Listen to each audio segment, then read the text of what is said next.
আমরা যত সঙ্গ দেখি শুধু বৈষম্যপূর্ণ বিচার, বলেন না কেন? এই জন্য আমাদের প্রয়োজনের তাগিদ আমাদের এক হওয়ার দরকার আছে না নাই? আছে না নাই? আপনারা মনে করেন আল্লাহ আবাবিল পাঠাবে আবার, তবে মনে রাখেন আল্লাহ আবাবিল পাঠালে আগে এইরকম মুসলমান নামক মুনাফিকদের উপর আগে পাঠাবে। যারা মুসলমান নাম ধারণ করে মুসলমান ভাইদের কষ্টে কানতে পারেন না, এগুলো মুনাফিকদের উপর আল্লাহ আগে আবাবিল পাঠাবে, মনে রাখেন। কারণ আজকে আমাদের আচরণটা মুনাফিকের মতো কেমন যেন হয়ে গেছে, ঠিক কিনা? মুনাফিক কাফেরদের চেয়ে ভয়ানক। ওমরের যুগের একটি ঘটনা বলছি। ওমরে ফারুকের কাছে একটি লোক চাকরির আবেদন নিয়ে আসলেন। আসার পরে আল্লাহর নবীর সাহাবী হযরত ওমরে ফারুক তাকে বললেন, তুমি যেহেতু চাকরি করতে চাও, তোমার কোয়ালিফিকেশন কি আছে, তোমার যোগ্যতা কি আছে একটু বলো। বলো। উনি বললেন, আমি বিচার বিভাগে একটু পারদর্শী। ওমর ফারুক বললেন, তোমারে বিচারপতি বানাই দিলাম। সুবহানাল্লাহ বাজ্জা বললেন। সমস্ত প্রশংসার মালিককে। আস্তে বলবেন না, জোরে বলেন। সবচাইতে বড় নিয়ামত আল্লাহ এখন দিয়েছেন, আপনাকে বাঁচিয়ে রেখেছেন, এইটাই সবচেয়ে বড় নিয়ামত। বলেন সুবহানাল্লাহ। আল্লাহ ইচ্ছা করলে এই মুহূর্তে আমাকে আপনাকে কবরের যাত্রী বানাতে পারতেন, করেন নাই, বাঁচিয়ে রেখেছেন। পৃথিবীর শ্রেষ্ঠতম স্থান মসজিদে পবিত্র জুমার দিনে জুমার নামাজ জামাতের সহিত আদায়ের লক্ষ্যে একত্রিত করেছেন। আমরা খুশি হয়ে সমস্বরে আওয়াজ উঁচু করে একসঙ্গে পড়ছি আলহামদুলিল্লাহ। শত কোটি দরুদ সালাম সাইয়্যিদুল মুরসালিন খাতামান নবিয়্যিন আউয়ালিন ওয়াল আখিরিন নবী মুহাম্মদুর রাসূলুল্লাহ সাল্লাল্লাহু আলাইহি ওয়াসাল্লাম। সম্মানিত হাজিরিন, ধারাবাহিক কথা হচ্ছিল সূরাতুল বাকারা থেকে। আমরা সূরাতুল বাকারার 21, 22 নম্বর আয়াত ইতিমধ্যেই আলোচনা শেষ করতে পেরেছি, বলুন আলহামদুলিল্লাহ। আমরা আজ তেলাওয়াত করেছি অনুরূপ সূরা বাকারার 23 এবং 24 নম্বর আয়াত। কথাটা কার? একটা জবান বন্ধ রাখবেন না, কথাটা কার? এই কথার মধ্যে কোনো ভুল, সন্দেহ, ভুলের অবকাশ নাই। এই কথাটা কি আমার? এই যে কিতাবে ভুল নাই, এই কথাটা কি কোন হুজুরের, কোন মুরব্বির? কার কথা? কিতাব যিনি দিয়েছেন উনি চ্যালেঞ্জ করছেন। বারে বারে আমি মাঝে মাঝে এই আয়াতটা আপনাদের শোনাই, আজকে একটু শোনাচ্ছি, ভালো করে শোনেন। যালিকাল কিতাবু লা রাইবা ফীহি হুদাল লিল মুত্তাকিন।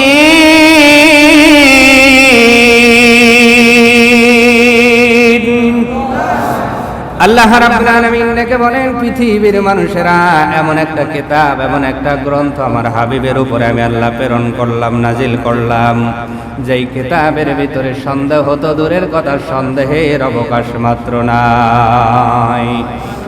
হুদাল লিল মুত্তাকিন। আর এই কিতাবটা হবে মুত্তাকিদের জন্য পথ প্রদর্শক। যারা বলেন সুবহানাল্লাহ। তার মানে পৃথিবীর জমিন থেকে কেউ যদি জান্নাতের পথের দিশা পেতে চায়, কেউ যদি জান্নাতে যেতে চায়, কেউ যদি হিদায়াত পেতে চায়, কোরআনের সংস্পর্শে আসা লাগবে। বলেন সুবহানাল্লাহ। আল্লাহ রাব্বুল আলামিন জানাতে চাচ্ছেন, পৃথিবীর বান্দাবান্দি শোনো, তুমি এখান থেকে যদি কুয়াকাটা যাও, এখান থেকে যদি কক্সবাজার যাও, জীবনের প্রথম গেলে তুমি তো রাস্তাঘাট চেনো না, অথবা সিলেট যাও, কুমিল্লা যাও, যেখানেই যাও না কেন, ওইখানে রাস্তা দেখানোর জন্য তোমার একটা রাহাবার দরকার আছে না নাই? আর একটু জোরে বলেন, আছে না নাই? হজে গেলে মুআল্লিম দরকার আছে না নাই? এখন তো আপনার অনেকের কাছে স্মার্টফোন থাকার কারণে আর আপনার রাহাবর লাগে না। যদি আপনি মোবাইল ডিভাইসের ভিতরে শুধু যদি আপনি ওই যে কি বলে একটা সফটওয়্যার আছে, তার নাম হলো লোকেশন, এটা যদি আপনি ইনস্টল করে দিতে পারেন, আপনি আপনাকে দেখাবে যে আপনি কোন জায়গায় যেতে চাচ্ছেন। শুধু সার্চ দিবেন, অটোমেটিক ট্রেনের রাস্তা, গাড়ির রাস্তা, পায়ে হেঁটের রাস্তা, 3 ধরনের রাস্তায় আপনাকে বাতলায় দিবে। কিন্তু এটাও কিন্তু একটা মাধ্যম, এটাও কি গন্তব্যে যাওয়ার একটা মাধ্যম। আল্লাহ রাব্বুল আলামিন বলে, বান্দা তোমাদের বাপের ভিটা, তার নাম জান্নাত। আল্লাহু আকবার। আমাদের বাপের ভিটার নাম কি? কথা কয় না? আমাদের বাপের ভিটার নাম জান্নাত। বাপের ভিটার নাম কি? বাপের যে ভিটা তার নাম জান্নাত। বাপের ভিটা কথা বলে না, আমার কথা বোঝেন না মনে হয়। আমাদের যে বাপের ভিটা তার নাম কি? জান্নাত। কারণ আদম আলাইহিস সালাম ওই জায়গায় ছিলেন, আবাদ করেছিলেন, নেমে এসেছেন, আবার উনি যাবেন, হাওয়া আলাইহিস সালাম যাবেন। তাহলে আদম সন্তানের বাপের ভিটার নাম কি? কথা বলে না, নাম কি? যেই মানুষটা বাপের ভিটা বেচা খায় এর চাইতে খারাপ ছেলে আর হয়? কথা কয় না। আমাদের বাপের ভিটার নাম জান্নাত, আর শয়তানের ভিটার নাম জাহান্নাম। ও আদম সন্তান, জান্নাতে যাবার পর যদি তুমি জীবনে হারায় ফেলাও, আল্লাহ পাক বলে বান্দারে তুমি যেমন দুনিয়ার পথ বাতলানোর জন্য গুগলের সাহায্য নাও, লোকেশনের সাহায্য নাও, রাহাবরের সাহায্য নাও, জান্নাতের পথ বাপের ভিটার পথটা যদি কোনো সময় হারিয়ে ফেলো, এমন একটা গ্রন্থ দিলাম তার নাম কোরআন। এই কোরআনের কাছে আসলেই তোমাকে তোমার বাপের ভিটা জান্নাতে নিয়ে যাবে। কিন্তু এই কোরআন পড়ার লোকের এখন বড় অভাব, ঠিক কিনা?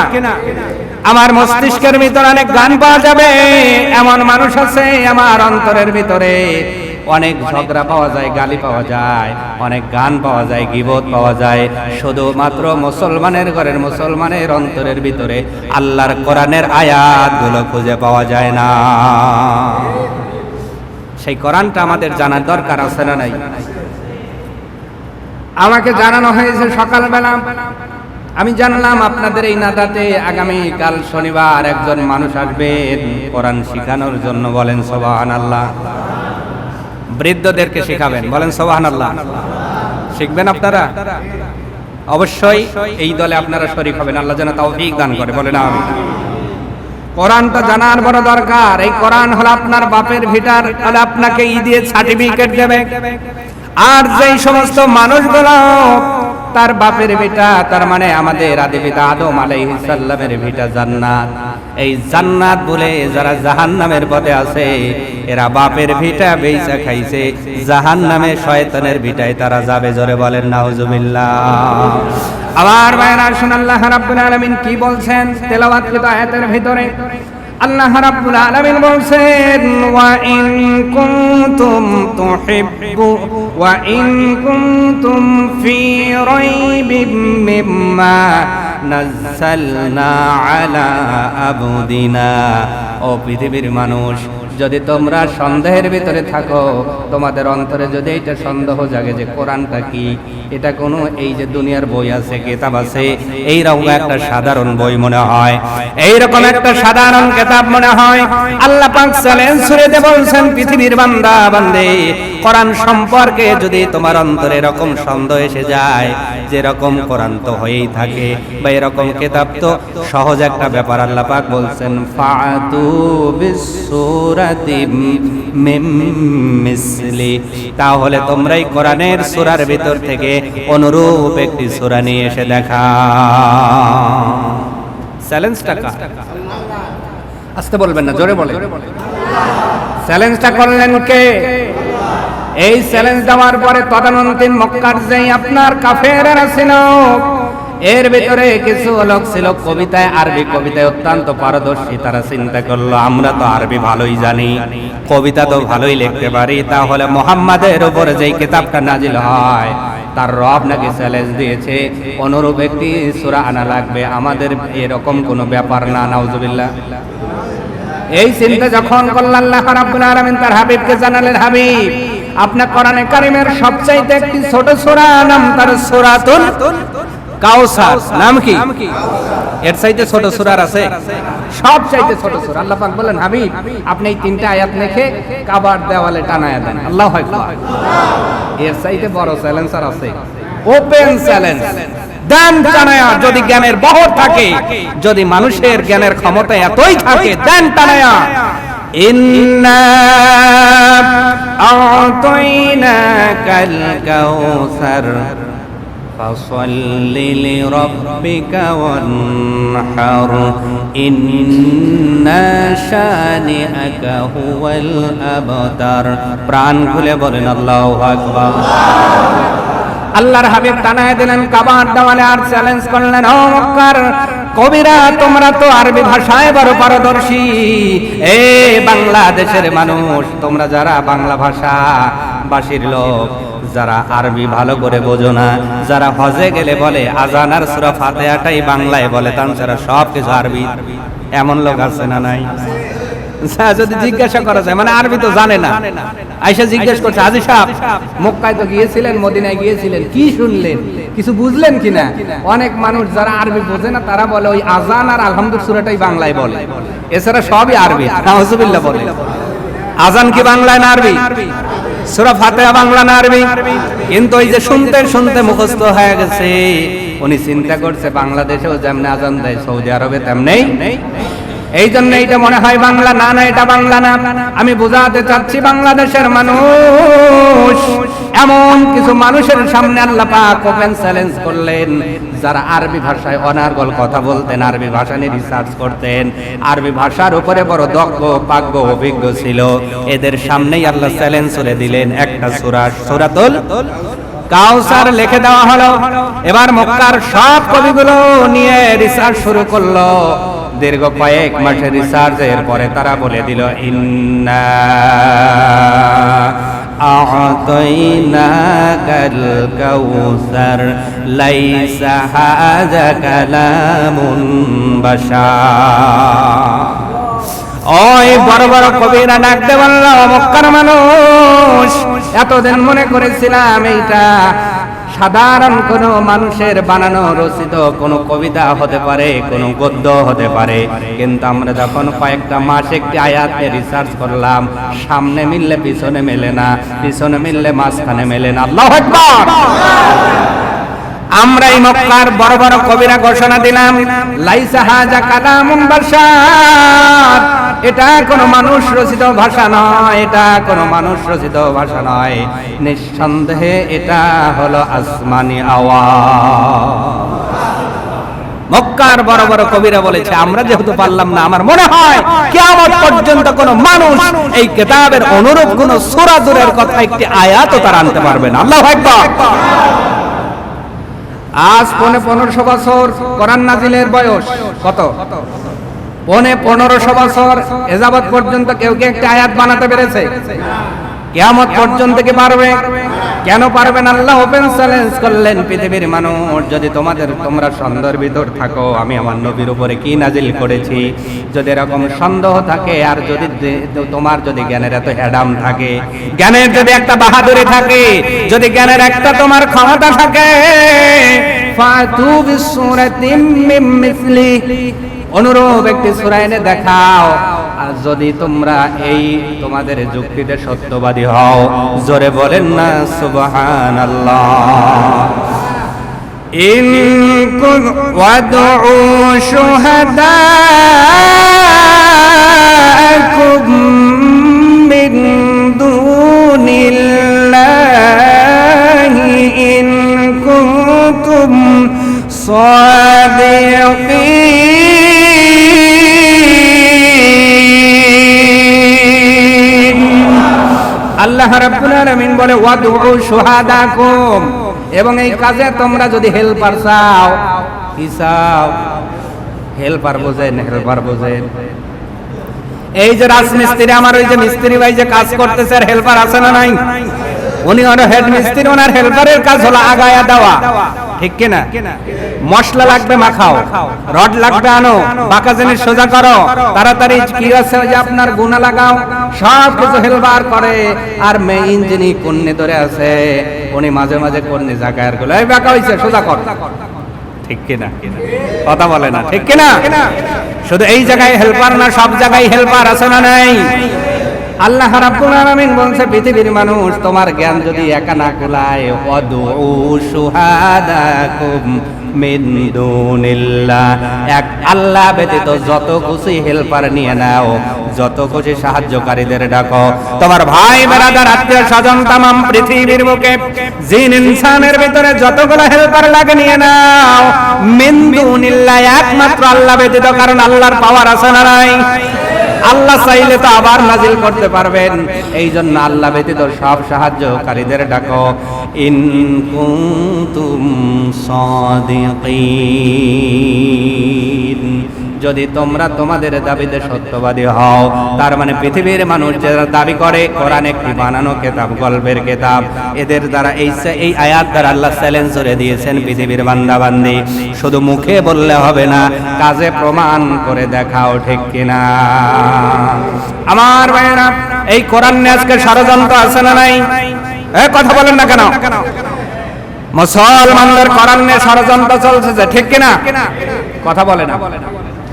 কিছুদিন 2 দিন আগেও দেখলাম একজন বিধর্মীর বাচ্চা 2 পায়ের নিচে মুসলমানদের 2টা কোরআন নিয়ে দাঁড়িয়ে আছে, নাউজুবিল্লাহ বলেন, এবং সে ওপেন চ্যালেঞ্জ করে বলতেছে, দিলাম কোরআনের উপর পা, আমার কি হবে? আল্লাহ ছাড় দেন, ছেড়ে দেন, ছেড়ে দেন। ফেরাউনকে ছাড় দিয়েছে, ছাড় দিতে দিতে যখন সীমা লঙ্ঘন করেছে, কি বলেন, লোহিত সাগরে সুবায়া ডুবায়া মারার পরে কিছু কয়েকশো বছর পানির নিচে রেখে এরপরে শুটকি করে মিশরের পিরামিডে রেখে দিয়েছে। এই পৃথিবীর নব্য ফেরাউনের গোষ্ঠীগুলা, মনে রাখো, তোমার আচরণ যদি সীমা লঙ্ঘন হয়ে যায়, তোমার ওই নেতাদের মতোই আল্লাহ সাইজ করে ছাড়বে। কথা বলেন না কেন? বেশি দুঃসাহস দেখাতে যায় না। বাবার কাছে সন্তান যখন মিষ্টি মিষ্টি করে একটু তুই তমকা করে, তখন মিষ্টি করে বলে, বাবা এটা বলতে হয় না, বাবা এটা বলতে হয় না, এটা দুষ্টি কথা। কিন্তু যখন বেশি গাও ডলে আর যখন তুই কয়ে গা দাড়ি ধরে সিধে চায়, তখন বেশি দেয় না, একটা চাপড় দেয়। কথা কয়, একটা চাপড় খায়, ছেলে কি খাটে আছে না নিচে গেছে? কথা কয় না? আল্লাহ মানুষদের বুঝায়, ছাড় দেন, বান্দা এটা করো না, এটা অন্যায়, এটা ভুল। কিন্তু মানুষ এই সাহস পেতে পেতে এক সময় আল্লাহর একাত্মবাদ নিয়ে, ইসলাম নিয়ে, কোরআন নিয়ে যখন বেশি বাড়াবাড়ি করে, আল্লাহ কয় ফেরাউনের মতো একটা চাপড়ই দিব, একদম কেড়ে ফেলবো, কিয়ামত পর্যন্ত আর কেউ তোকে তুলতে পারবে। যেমন আল্লাহ কারণকে দাবাইছে, কিয়ামত পর্যন্ত কেউ তুলতে পারবে? হ্যাঁ, কারণকে আল্লাহ দাবাই নাই। আমাদের আচরণ যেন কোরআনের বিদ্বেষী না হয়, আল্লাহ যেন হেফাজত করে, বলে না আমিন। আর একটু জোরে বলে না আমিন।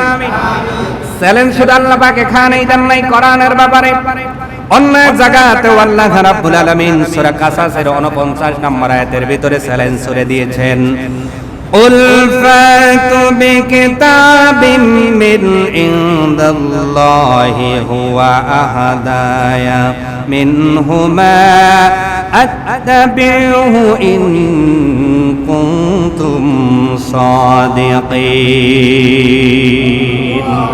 মেহেরবানি করে আসতে বলবেন না, জোরে বলেন আল্লাহু আকবার। আল্লাহ রাব্বুল আলামিন সেখানেও চ্যালেঞ্জ করছেন, নবীকে ডাক দিয়ে বলছেন, ওগো নবী আপনি বলে দেন, বলে দেন, পৃথিবীর মধ্যে যারা আপনার সামনে এসে কোরআন নিয়ে সমালোচনা করে আর তারা বলতে চায় পৃথিবীর সাধারণ কিতাবের মতো এই কিতাবটা সাধারণ, ওগো নবী আপনি বলে দেন, ফাতু বিকিতাবিম মিন ইনদিল্লাহ, তাহলে তোমরা যদি ক্ষমতা থাকে, আমি তো একটা কিতাব নিয়ে আসলাম, আল্লাহ তো আমাকে দিল, তাহলে তোমরাও আল্লাহর কাছ থেকে এমন কোন কিতাব নিয়ে আসো, হুয়া আহাদায়া মিনহুমা, এই যে মিনহুমা এখানে দ্বিবচন দিয়েছেন আল্লাহ। মুফাসসিরে কেরামগণ বলেন এখানে 2টা কিতাবের কথা বলা হয়েছে, একটা হলো কোরআন আর একটা তাওরাত। আল্লাহু আকবার। তাওরাত নাযিল হয়েছে নবী মুসা আলাইহিস সালামের উপরে, এখানে 2টা কিতাবের কথা আল্লাহ পাক উল্লেখ করে বললেন, ওগো নবী আপনি তাদের বলে দেন, যদি তোমরা আমার উপরে নাযিলকৃত এই কোরআনের উপরে সন্দেহ পোষণ করো, ফাতু, তাহলে নিয়ে আসো মিন ইনদিল্লাহ, আল্লাহর কাছ থেকে এমন একটা কিতাব যেই কিতাবটা কোরআন এবং তাওরাতের চেয়ে বিশুদ্ধ হবে, আত্তাবিউ, তাহলে আমি তার উপরেই ঈমান আনবো, তাকেই অনুসরণ করব। বলালেন কে? বললেন কে? নবী মুহাম্মদুর। জাতির লোকদের জানাই দিলাম, ও জাতির লোকেরা, আবু জাহেলের গোষ্ঠীর, আবু লাহাবের গোষ্ঠীরা, শোনো, তোমরা তো সন্দেহের ভিতরে পতিত হয়ে আছো, এ কোরআন মনে হয় আমি রাতের বেলায় রচনা করি, না না এটা করি না। যদি সন্দেহের ভিতর পতিত হও তাহলে আল্লাহর কাছ থেকে এমন কোন কিতাব নিয়ে আসো যেটা তাওরাত এবং কোরআন অপেক্ষা বেশি উপকৃত হবে, তাহলে অবশ্যই আমি কোরআন ব্যতীত তোমাদের সেই আনা কিতাবের উপরেই ঈমান আনবো, অনুসরণ করব। ইন কুনতুম সাদিকিন, যদি তোমরা তোমাদের যুক্তিতে সত্যবাদী হও, তার মানে কিয়ামত পর্যন্ত তারা আনতে পারবে। কথা বলেন, পারবে? কোরআনকে নবী ইচ্ছা করে আনছেন না আল্লাহ নিজে দিয়েছেন? তাহলে এই কথা যখন আল্লাহ নিজে বলাচ্ছেন, তার মানে কিয়ামত পর্যন্ত কেউ যদি আল্লাহর কাছে আবেদন করে, মালিক আর একটা কিতাব দেন, আর কে দেবে? যেমন নবুয়তের গেটের ভিতরে আল্লাহ তালা মেরে দিয়েছেন, আসমানি কিতাবের আশার মধ্যে আল্লাহ তালা মেরে দিয়েছেন, নবী আর আসবে না, আসমানি কিতাব আর আসবে। মা কানা মুহাম্মাদুন আবা আহাদিন মির রিজালিকুম ওয়ালাকিন রাসূলুল্লাহি ওয়া খাতামান নাবিয়্যিন।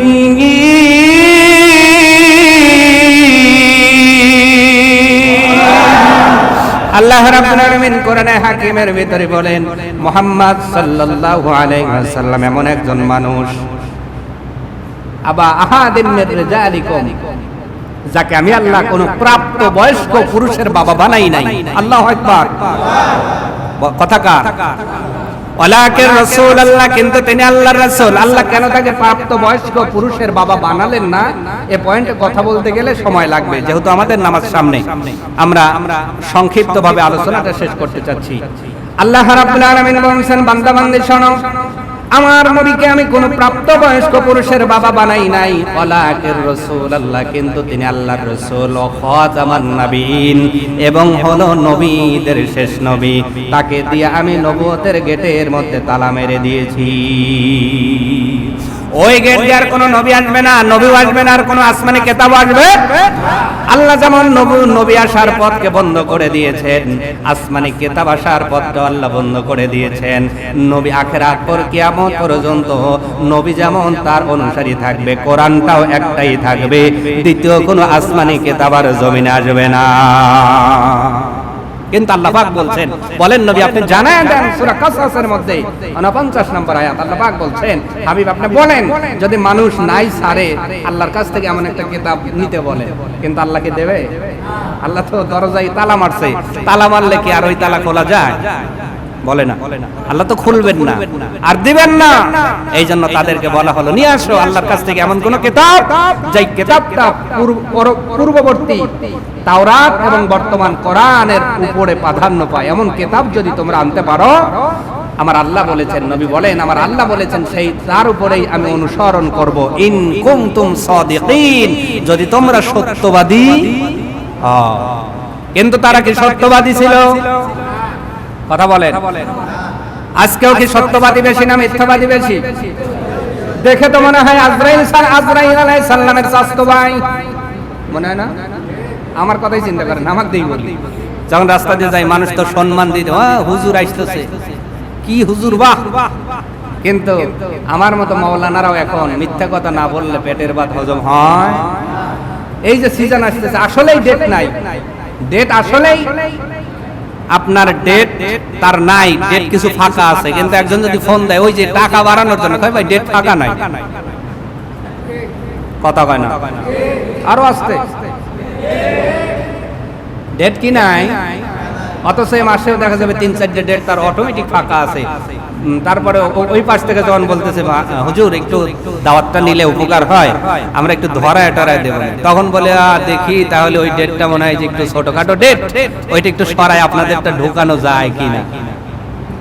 আমাদের দেই বললাম আগে, কারণ অনেক সময় বলেন হুজুর আপনাদের বলেন না, খালি আমাদেরই বলেন। তাহলে সত্যবাদী বেশি না মিথ্যাবাদী বেশি? আরো জোরে, আরো জোরে। আসতে বলার কারণ ভিতরে ভেজাল আছে। কি আছে? মিথ্যা কথা যে কত বড় গুনাহ, যে জবান দিয়ে মিথ্যা কথা বের হয়, ওই জবান নিয়ে যখন আপনি সিজদায় পড়ে বলেন সুবহানা রাব্বিয়াল আ'লা, আল্লাহ পাক বলে বান্দা তোর জবানই তো নাপাক হয়ে গেছে। ওই নাপাক জবানে সুবহানা রাব্বিয়াল আ'লা শুধু 3 বার নয় 100 বার বললেও আল্লাহর দরবারে কবুল হবে না। অতএব জবানটারে আগে পবিত্র করেন। জবানটারে কি করেন? জবান পবিত্র থাকে কিভাবে আর অপবিত্র হয় কিভাবে এটা অনেকেই জানেন, কিন্তু মানার ক্ষেত্রে আমরা মানতে পারি। সুদের টাকার উপরে টাকা নিয়ে যদি কেউ পাবদা মাছ খায়, জবান কি পাক না নাপাক? আস্তে বলবেন না, জোরে বলেন। আরো আস্তে, আরো আস্তে। আস্তে বললে জোরে হয়, জোরে বলেন। তাহলে এই নাপাক জবান নিয়ে যখন আপনি নামাজে সূরা কেরায়েত করেন, যত সুন্দর করে কেরায়েত করেন, আপনার কেরায়েতের দাম আমার মালিকের কাছে নাই। ঘুষের টাকায় কেউ যদি খায়, সেটা মুখটা নাপাক নাপাক। এই জবান দিয়ে যদি আপনি নামাজ তাহাজ্জুদ পড়েন, কাজ হবে। অতএব জবানটারে আগে পবিত্র করতে শেখেন। এই জবান দিয়ে যেন মিথ্যা বের না হয়, এই জবান দিয়ে যেন মিথ্যা সাক্ষী বের না হয়, এই জবান যেন আমার অন্য কোন মুসলমানের ক্ষতির কারণ না হয়, এই জবান দিয়ে যেন হারাম খাবার পেটে না যায়। তাহলে এই জবান দিয়ে সূরা ফাতিহা পড়ে শুধু ফু দিবেন, সব রোগের মহা ঔষধ আল্লাহ সূরা ফাতিহার ভিতরে দিয়ে দিয়েছে। ডাক্তার লাগবে না, খালি জবানটারে ভালো করে। আল্লাহু আকবার। আমার ভাইয়েরা, কথা বলতেছিলাম তাহলে কোরআন সম্পর্কে। সূরাতুল বাকারার 23 নম্বর আয়াত আল্লাহ কেন দিলেন? আয়াতের তাফসীর হচ্ছে, ভালো করে শুনেন আমার ভাইয়েরা। জেনে বিশ্বাসী করে আছে না নাই? জেন বিশ্বাস করে এমন লোক আছে না? হ্যাঁ, করবেন। জেনে বিশ্বাস করা লাগবে, কারণ আল্লাহ নিজেই বলেছেন আমি মানুষ যেমন সৃষ্টি করেছি, জিনকেও। সূরা আর রহমানের ভিতর আল্লাহ পাক বলেন আমি মানুষ এবং জিনকে সৃষ্টি করেছি, তাদের কাইফিয়াত কেমন ওদিকে যাব না। তবে মানুষ যেমন আল্লাহ বানিয়েছেন, ইতিপূর্বে জিনকেও বানিয়েছেন। কিন্তু কিছু মানুষ আছে এখন মানুষের ক্ষমতার চাইতে জিনের ক্ষমতার উপরে বেশি বিশ্বাস করে। এমন মানুষ আছে না নাই? কারণ আল্লাহ তাদের তো ক্ষমতা একটু বাড়ায় দিয়েছেন। তারা ইচ্ছে করলে রাতের পরে আপনার মসজিদ বানাতে পারে, এই ক্ষমতা আল্লাহ তাদের দিয়েছেন। আল্লাহ রাব্বুল আলামিন এই জন্য বলছেন, পৃথিবীর বান্দা-বান্দি তোমরা যদি মনে করো মানুষ সাহায্যকারী আনবো, আমার হেল্পার মানুষ আনলাম, কিন্তু হলো না। জিনদের পাওয়ার বেশি, ক্ষমতা বেশি। আমি একটু জিনদের সাহায্য নিতে চাই, তাদেরকে আল্লাহ তো বেশি বেশি ক্ষমতা দিয়েছেন। আল্লাহ এটা সুন্দর করে ক্লিয়ার বর্ণনা করলেন। নবী আপনি বলেন قُلْ لَئِنِ اجْتَمَعَتِ الْإِنسُ وَالْجِنُّ عَلَىٰ أَن يَأْتُوا بِمِثْلِ هَٰذَا الْقُرْآنِ আল্লাহ পাক বলেন, নবী আপনি বলে দেন ইসতামাআত, তারা যদি জমা করে, ইনসুন আলা জিন, ইনসুন আল জিন্নু, ইনসান এবং জিন মানে মানুষ এবং জিন গোষ্ঠীর ভিতরে যত খুশি। তার মানে আল্লাহ এই আয়াতের ভিতরে শুধু মানুষদের কথা বলেন নাই, মানুষের সাথে সাথে জিনদের কথাও বলেছেন। বলেন সুবহানাল্লাহ। ও বান্দা বান্দি, যদি মনে করো জিনদের ক্ষমতা বেশি, তাহলে তোমরা জিনদেরকেও সাথে নিতে পারো, কিন্তু একজনকে নেওয়া যাবে না। তিনি কে? আল্লাহ ব্যতীত জিন বলো, মানুষ বলো, যত প্রকার মাখলুক আছে, সব মাখলুকের যদি তোমরা সাহায্য নিয়া কোরআনের মতো একটি কোরআন বানাতে চাও, বিমিসলি হাযাল কুরআনি লা ইয়াতুনা বিমিসলি, আল্লাহ এরপরে বলছেন লা ইয়াতুনা বিমিসলি, না তোমরা এর অনুরূপ কোন কোরআন আনতে পারবা। কারণ আমি যে মানুষ বানিয়েছি, আমি জানি তার পাওয়ার কত দূর হবে। বলেন, মানুষ বানালেন কে? জিন বানালেন কে?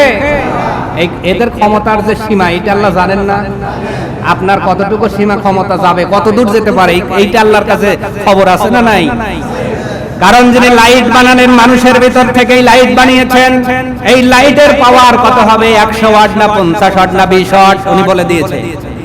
কথা বলে না? বলে নাই যে এই লাইটটা কতটুকু পরিমাণ আলো দিতে পারবে, 20 ওয়াট। এর বাইরে ওই লাইটটাকে যতই মারেন, যতই ফাটান আর যতই ওয়াশ করেন, 20 ওয়াটের উপরে এই লাইটটা আলো দিতে পারবে।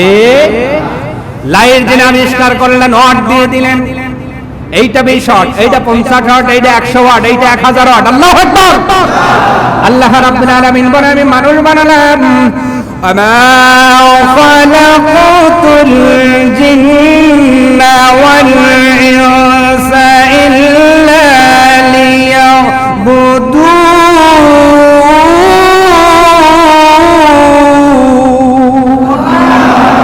আমি মানুষ বানালাম, জিন বানালাম আমার ইবাদতের জন্য, তবে আমি আল্লাহ জানি তোমার ক্ষমতা কতটুকু। 20 অট থেকে শুরু করে বড় জোর 1000 অট পর্যন্ত, কিন্তু তোমার দ্বারা এই পৃথিবী আলোময় করা সম্ভব নয়। কিন্তু এই পৃথিবী, আসমান এবং জমিন আলোকিত করে রাখছেন একজন, তিনি কে? আরো জোরে বলেন, তিনি কে? আল্লাহ রাব্বুল আলামিন বলে, কুয়ার ব্যাং সাগরের খবর নেই কোনো দরকার। তোকে আমি আল্লাহ সীমিত জ্ঞান দিয়েছি, এই জ্ঞানের বাহাদুরি করিও না।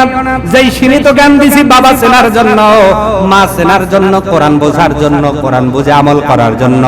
এই কোরআন বুঝো, আমল করো, আমি আল্লাহ তোর বাপের বিটা চিরার সুখী জান্নাতে প্রবেশ করায়া দেব।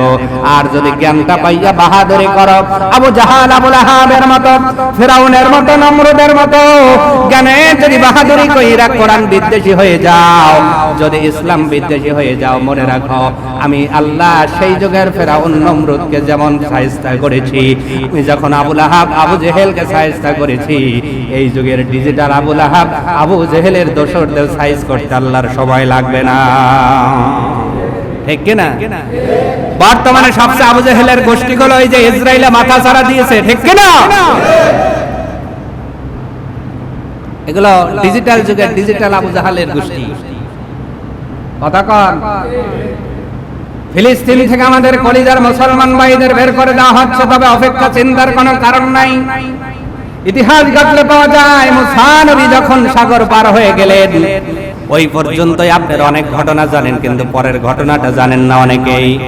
সাগর পার হয়ে গেছেন, এদিকে ফিরাউনকে আল্লাহ দলবল সহ চুবায়া মারছে, এতটুকুই জানেন, কিন্তু পরের ঘটনা অনেকেই জানেন না। মুসা আলাইহিস সালামকে আল্লাহ পাক বললেন, মুসা রে, তুমি তোমার গোষ্ঠীদের নিয়ে এই যে ফিলিস্তিনের ভিতরে বাইতুল মুকাদ্দাসের এরিয়ার ভিতরে চলে যাও। এটা আমার বানানো কথা নয়, কোরআনের কথা বলছি। আয়াত দিয়ে ঘটনাটা বলার সময় নেই, অল্প সময়ে শুধু টাচ দিতেছি।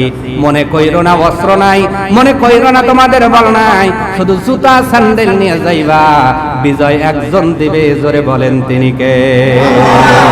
যেমন ইতিপূর্বে আল্লাহ দিয়েছেন মুসার জাতিকে, আল্লাহ রাব্বুল আলামিন বললেন, মুসারে ফিরাউনকে তো শেষ করে দিলাম, এমালীয় বংশরাজকে শাসন করে। ওই যে ফিলিস্তিনের বুকে এই এমালীয় বংশধররা তদানীন্তন সবচেয়ে পাওয়ারফুল ছিল।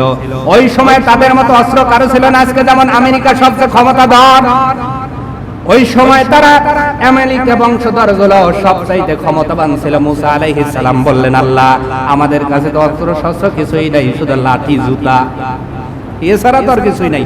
আল্লাহ পাক বললেন, মুসা খালি যাও, বিজয় দেওয়ার দায়িত্ব আমি আল্লাহ, আমার। সুবহানাল্লাহ।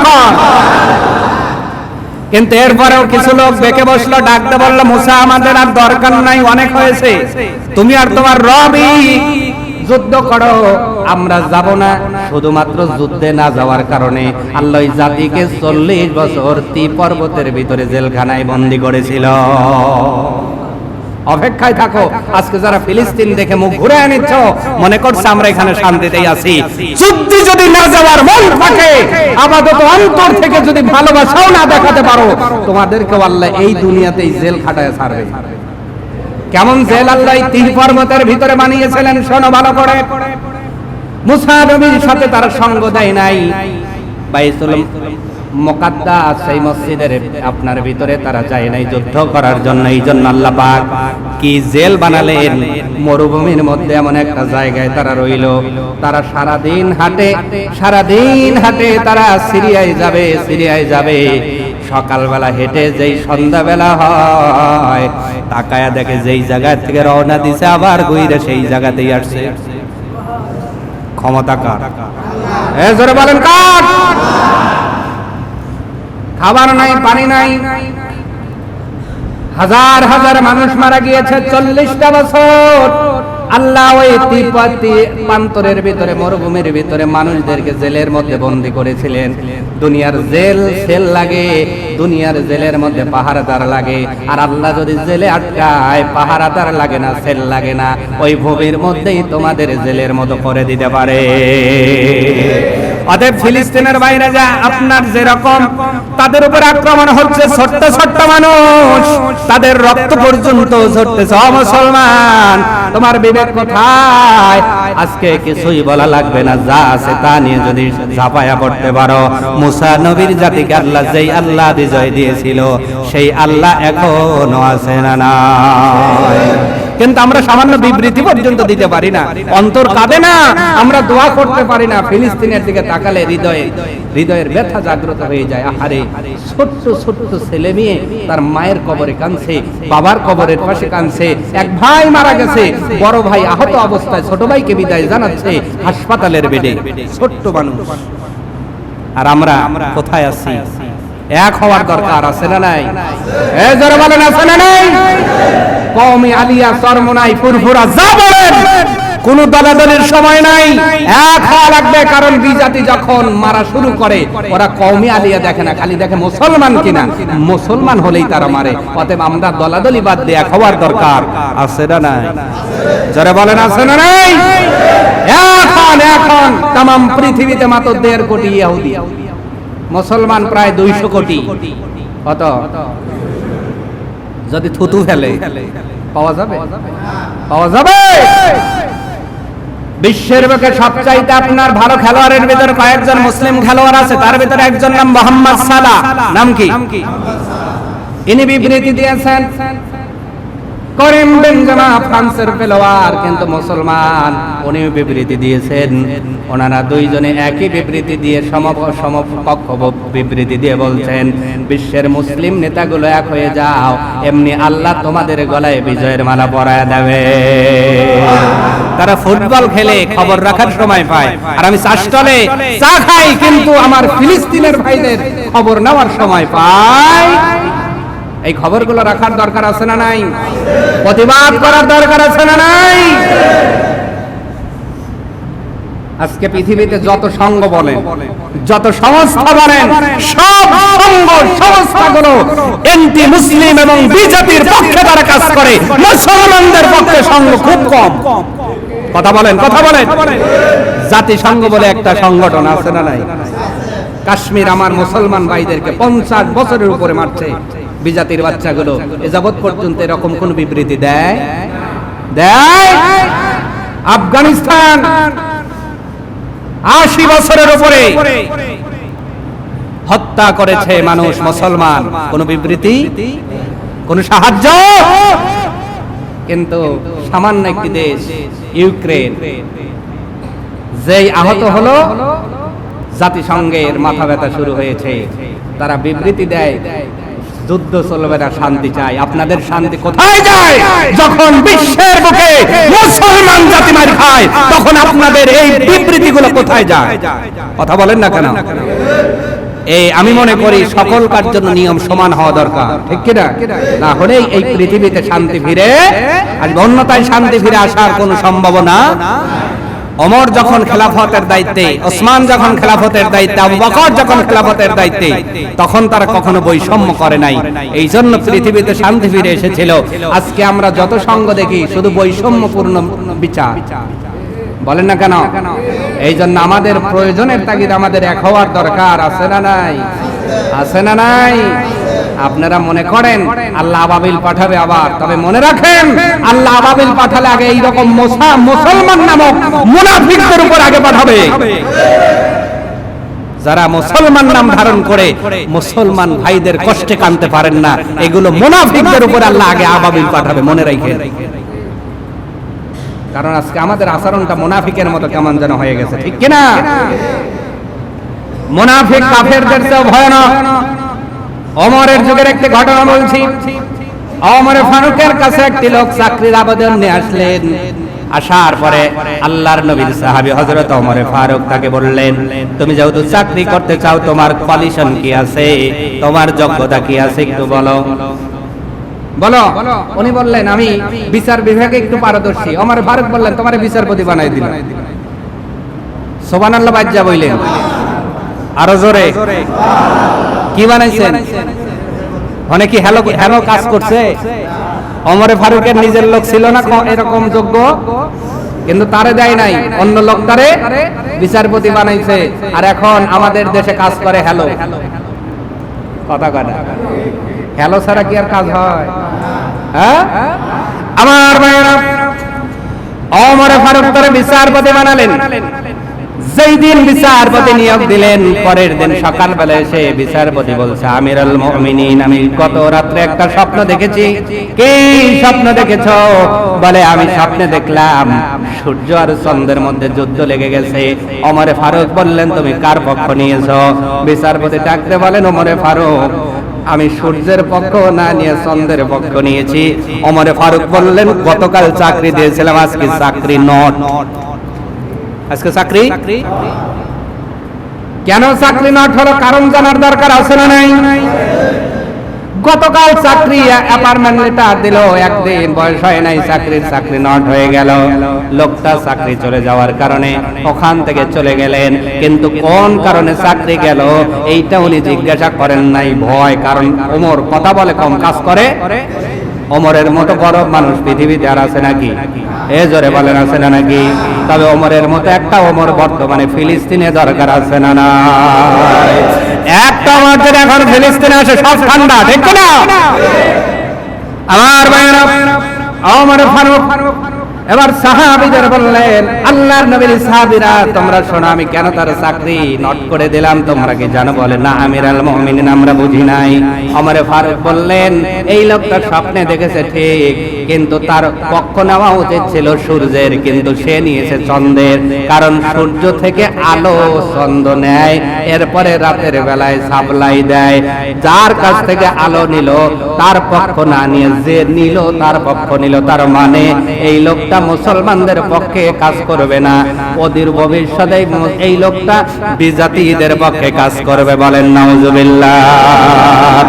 ওমর ফারুকের ভবিষ্যৎবাণী কখনো ব্যথা যায় নাই।